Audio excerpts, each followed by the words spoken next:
চলো বন্ধুরা, আমি আমার টেবিলটাকে শেয়ার করে দিচ্ছি। দুপুরে করেছি হচ্ছে এখানে মুসুর ডাল, একটু পাতলা করেই করেছি যেহেতু খুব গরম।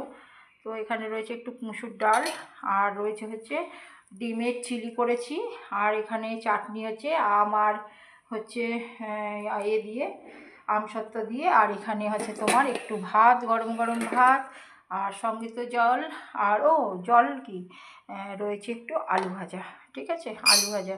তো তোমাদের কীরকম লাগলো আমার রান্না?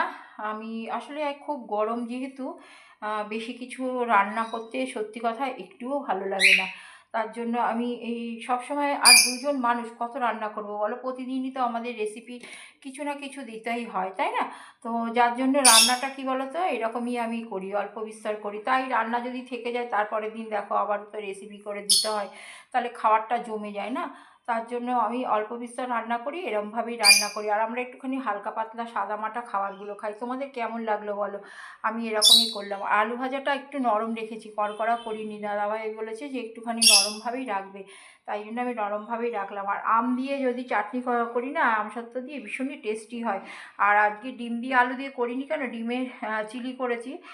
যেহেতু দাদাভাই একদম আলু খেতে চায় না, তাই জন্য একটু আলু ভেজেছি, কারণ ডাল আছে। আর সঙ্গে কিন্তু আছে, এখানে হচ্ছে তোমার ফুলুরি আছে, আর এখানে হচ্ছে একটু পাঁপড় আছে। ঠিক আছে, দুপুরের টেবিলে আর কত লাগবে বলো? এই গরমে আর কত কি খাবে জানি না। তো যাই হোক, কি তোমাদের কীরকম লাগলো বলবে। টাটা বাই বাই, আবার নেক্সট ভিডিওতে আসছি।